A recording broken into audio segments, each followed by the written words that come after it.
guys, welcome back to my channel. I am so excited to film this video, and I feel like a lot of y'all will be excited to see it because I know it's one that's been requested 1,000 times over. If you are new to my channel, I'm Mandy. Hi. And I post my top 5 series once a month.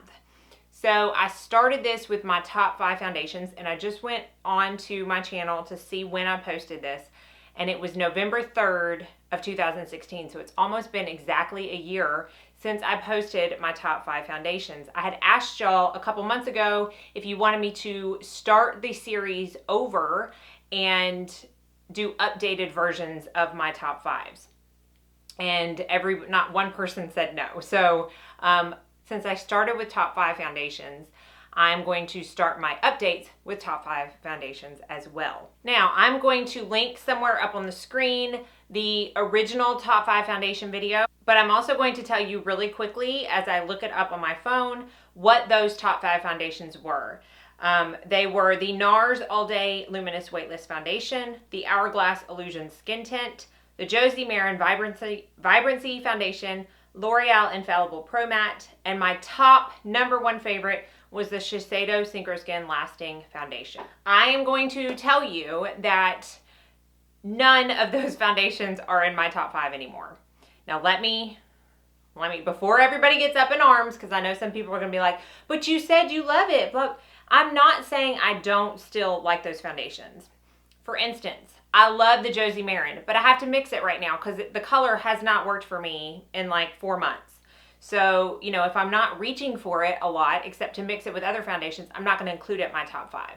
The Hourglass Illusion Skin Tint, I still absolutely adore, but I love it so much that I carry it with more colors in my kit, which means I don't reach for it because it lives in my kit. The NARS All Day Luminous Weightless, honestly, I have forgotten that I've had it. I have gotten so many new foundations that it just has gotten pushed back to the back of my stash, and I either forget about it or the color is a little bit light right now, so I just mix it. Again, it's not one that I reach for a lot, but it doesn't mean that I don't still love it.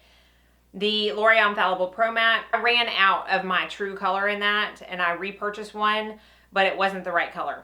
Hence, I don't reach for it. And the Shiseido Synchro Skin, okay. Let me talk about how I picked my top 5 real quick so that we can talk about why that's not my favorite anymore. I wrote down the top 5, my old top 5, if I was using them. So the Synchro Skin, I did try the Josie Maran one time. It just was too light. And then I also wrote down, I believe it was 9 of my top foundations from my collection. Now, I know I normally tell you how many I have, and I forgot to count. So let me pause this video and count. And there's the garbage truck. All right, so just counted, and I have 45 foundations in my collection as we speak. That's how many I've had. That is not including the, goodness gracious, probably 5 or 6 brands I carry in my kit. So what I did was I picked my top, I believe it was 9, and then I added a couple of my favorites from last time, and I sat down and used them in a row. And every day, the first day I picked one, I took a big piece of paper. The first one I tried, I put in the very middle of the piece of paper.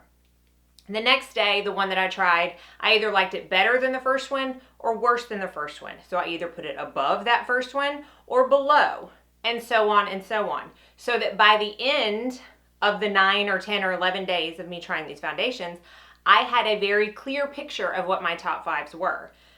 And that's how I figured it out. Now, I also made separate notes with every foundation as to what I did like and what I didn't like, and that also helped aid me in where I was going to put them on the list. If you don't know me, I am very, very, very right-brained when it comes to stuff like that. I love organization. I want it to be in order, and I want all my ducks in a row before I bring you something as important as my top foundation, which sounds so petty, but it's true because that is what I feel like I'm known for. I am a foundation junkie. I have a lot of them. I try a lot of them. So I was very serious in my testing. All that to say, when I got to the Shiseido Synchro Skin and I tried it, it just doesn't work on my skin anymore. Not like it used to. I don't know why. I don't know if it's the different skincare that I'm using since, you know, a year ago when I adored it.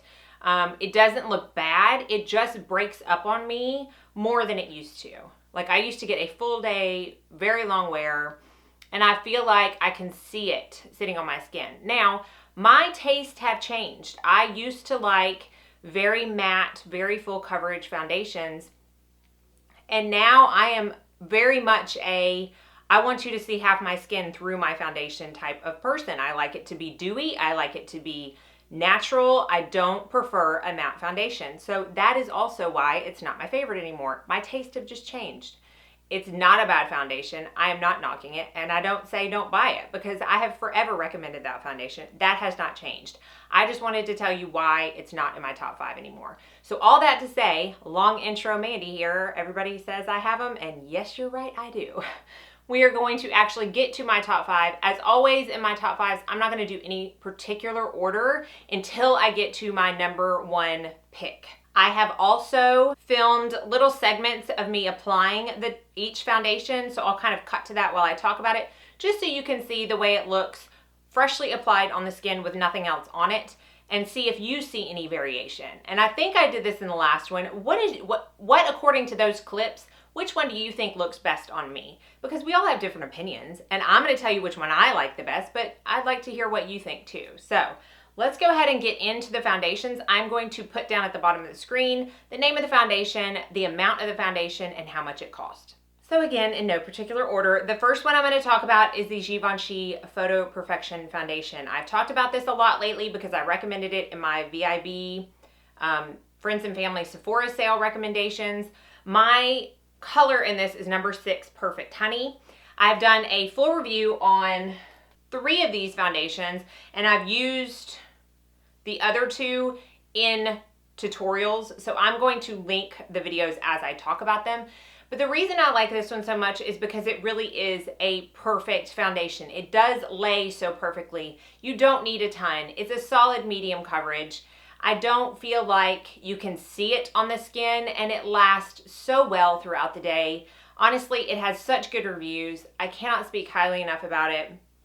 It does not sink into my fine lines, which is probably, I feel like I'm going to probably say the same about most of these because that's why I like them. I want a foundation that's going to sit nicely on the skin, that is going to show some skin, and that's not going to sink into my fine lines. Mostly my smile lines, because those are the lines that I worry about the most. So that's why I just absolutely adore this foundation. The shade range is awful times 100. It's awful. But if you can find your shade in this, I highly recommend it. The next one I'm going to talk about is probably no surprise. It's the Too Faced Peach Perfect Foundation. This found its way in my favorites either last month or the month before because honestly, after I filmed the review on it, I could not stop wearing it. I wore it yesterday. It never, ever, ever fails me. I'm in the color Natural Beige. I don't prefer the actual look of the packaging, but I prefer the practicality of the packaging. It's easy to travel. It has a pump. It's one of the least expensive. I think I've got one more that's a little bit less expensive, but this one also has 1.6 fluid ounces. So you are getting half as much as you normally get in a foundation. Honestly, I don't know what else to say about it that I haven't already said about the Givenchy, but it is buildable. I feel like you could get almost a full coverage out of this, but it just, again, it sits well in the skin. I don't find that it's a super matte finish. It claims to be a matte finish, but honestly, I think it's a more of a natural satin finish, which I prefer anyways. It is oil-free. It does claim to have a 14-hour wear, which I have gotten much longer out of it. Oil controlling, I can't attest to that because I'm not oily, but photo-friendly. I have done flash testing in this, and it does not have any flashback. It does look good in photos. I've worn it in plenty of Instagram posts, and I really do like it. This does have fragrance in it, as well as the Givenchy, but they do not have alcohol. If you are sensitive to fragrance, you may not want to try these. This one is not near as potent as this one. Both fragrances dissipate within a few minutes. The next 2 foundations I'm going to talk about are more along the tinted moisturizer coverage foundation. In fact, this one is going to be the lightest coverage foundation that I probably own. Not probably, I believe, yes, it might tie with one other foundation. But this is the Bare Minerals Complexion Rescue. I don't feel like I've talked about this enough on my channel. I know there was a time this summer where I talked about how much I loved it, probably because I wore it a lot in the summer. It's very lightweight. It does have a broad spectrum SPF 30, which is basically just titanium dioxide. It is a physical sunscreen. I have two colors. I have Desert 6.5, which is my true summer color, and I have Natural 05, which is more of my winter color. Right now, I'm mixing the two as I did in the demo that you have either seen or will see. This goes on, I like to apply this best with a brush. A sponge, I feel like, takes a little bit too much of the product away. It also can be done with your fingers, but I still think it maybe streaks a little bit too much. I personally use the brush that they sell to use with this only because I first got it in a kit. I don't think that's necessary. I think you can use any brush with it and you'll be completely happy. This is a tinted hydrating gel cream. They don't even call this a foundation. It does not have a ton of coverage. It is very dewy. It is the most dewy that I'm going to talk about. I feel like you can control it with powder perfectly well, and I don't feel like it gets dewier throughout the day.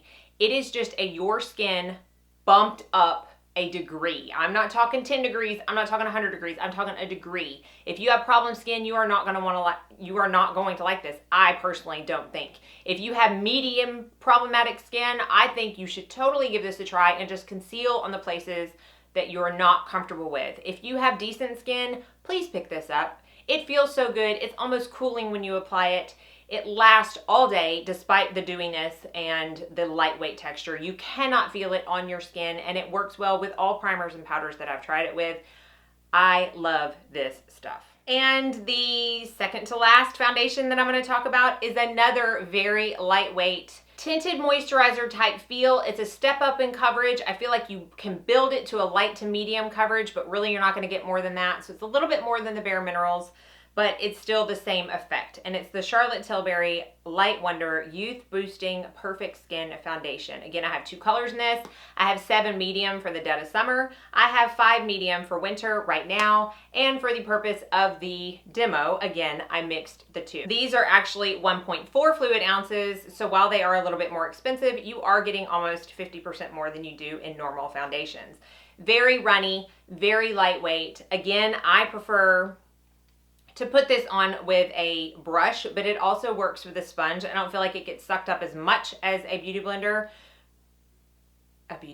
as much as the Bare Minerals tinted cream, but I still prefer a brush with this, or even my fingers. I think works perfectly fine. Again, it's not going to be something that's going to provide a ton of coverage. It does have a nice luminous effect. I'm not going to go so far as to say dewy, because I find that the Bare Minerals is much more dewy than this. But it's so lightweight, it's so nice. It does not sink into my fine lines. I get compliments a lot when I wear this because it just looks like your skin. It just looks like your skin. You don't want to look like you have a mask on. I guess I should say I don't want to. And it's just not very flattering on most anybody to look like you have a mask and makeup on. Even if you have problematic skin, I find that there are ways to cover that up and still look natural. And this is a great place to start and conceal the places you want to cover, or color correct before you apply it, because it really is a gorgeous every single day foundation. I don't think you are going to be upset about this. It does not have any SPF in it, so it's going to be great for photography. I personally don't find issues with Bare Minerals in flash photography. I find that there's a lot of factors that go into flashback, not just SPF, so I don't really have an issue with it. And finally, I'm not even going to do any honorable mentions this time. I know I did last time, but I just really wanted to stick this to 5. I feel very strongly about these 5 foundations slash gel creams that I really just wanted to stick it to 5. So I'm going to now talk about my very new but very obvious favorite foundation. And surprisingly enough, it is the Osmosis Performance Wear Satin Foundation. Y'all, if you're going to go back to my review, or if you've already seen it, this is going to sound like a broken record, but I haven't, I guess I should say, had good luck at all with the Osmosis line. I did not like their CC cream. Their skincare products did not like my skin. I was very hesitant to purchase this, but I had so many requests, and I'm a sucker for a new foundation. So I purchased it, and I'm telling you, I am so glad I did. I think in the original video that I Did I just put that up last week? I don't know. I've had this for almost a month now. But in the original video, I believe I used 2 pumps. I have found, and in the demo that I'm going to show you here, that I really only need 1 pump. So it's going to last you a long time. It is 1 fluid ounces. It is not runny, but it's not mousse-like. It's kind of just a creamy texture. It does have a pump. It's nice, like lightweight. I still can't decide whether this is hard plastic or glass. I don't know what to say about this foundation other than it makes my skin look wonderful all day long. Now, I wore the Too Faced one yesterday, and normally I don't have issues with it creasing like in my smile lines, but by the end of the day, I mean, I worked yesterday, and by the end of the day, I had a little bit of settling going on. This, I'm not kidding, has never settled. And I know people are gonna be like, you've worn it for a month, how do you know? Because I've worn it 90% of this month. If I have not been testing out other foundations, which most of these demos have been done before I bought this, I haven't been testing out that, I've been wearing this. No questions asked. I'm traveling at the end of this week for 5 days. I believe this is going to be the only foundation I take, which never happens. I always take at least 3 because you never know what kind of mood I'm in, but it doesn't matter with this foundation. I'm always in the mood for it because it always makes my skin look the very best it could possibly look. And it is not bad for your skin. Now, I'm gonna go on a little side tangent, so fast forward if you want, if you haven't already clicked out, because I know this is gonna be a long video. I have never been one to push organic beauty on people. I've never been one to really use organic beauty. I've always said that I feel like with the skincare that I use, I feel like it's gonna have to really penetrate through a lot of products before it does any damage to my skin. I still kind of feel that way. I'm not obviously gonna stop using products with fragrance and or alcohol, although I am really trying to steer clear of the alcohol and kind of not purchase anything with that from now on. But except for the La Mer foundation that I just bought, has alcohol in it, whatever. I still am gonna use these, obviously. But after using this, I realized that maybe all green beauty isn't awful, because that's the kind of judgment I had put on it before, which was unfair. Most judgment is. And because I hadn't really tried any of it. But now having tried this, I am more eager to get into the base products of green beauty and just try more and see what I like. I'm not switching over all the way, don't get me wrong, because I'm not. And I don't think it's as important to have powder products be, you know, green or whatever, because you really are having to get through a lot of stuff on your skin by the time you get to your powders. But, you know, I was looking at a website yesterday, and my oldest, her name is Cortland, she came up and she was looking at it with me, and she's like, what is this? I've never seen you look at it before. And I was telling her, and she said, oh, and I said, you know what? When you get old enough to wear makeup, I think you're only going to be able to wear this clean stuff. Because why wouldn't I want to start her out on that? I am going on a tangent. Let's shut up. Okay. Anyways, this is technically organic and green beauty, meaning it has nothing that is not good for your skin. You will not have to worry about putting anything toxic onto your skin when you're using this foundation. That's one of the many reasons I love it. But honestly, there are no cons to this. Absolutely no cons. I can find a tiny con to probably all the foundations that I just talked about, except this one. Hands down, my all-time favorite. I don't see it changing anytime soon. I am in natural medium, if I haven't already said, which I don't think I have. But there you go. Those are my top 5 updated foundations. You know, I think about the process and how long it took me, and I want to say it was hard, but it really wasn't, because these really stand out to me. These 5 foundations really stand out to me. I feel like I rotate through them the most out of anything. So hopefully you enjoyed this video. Again, I want to know which one you think looks best on my skin, so be sure and comment down in the comment section below, as well as at this moment, what is your absolute favorite foundation? You know what? I'm gonna do something. Looking at my open drawer with this palette that I've yet to give away. This is the ColourPop I Think I Love You Pressed Powder Shadow Palette. And I'm gonna do a giveaway. Has nothing to do with foundation, but because I want to know your favorite foundation right now, at this moment, if you had to pick your absolute favorite, what would it be? I want you to tell me down in the comment section. I think that's going to be it. I'm going to decide all the, rules and everything and put them in the description box beforehand. But yeah, If you want to win that palette, let me know your absolute favorite foundation at the moment. So as always, thank you so much for watching. Be sure and subscribe if you haven't already so you don't miss out on any future videos. Thank you for watching and have a very blessed day.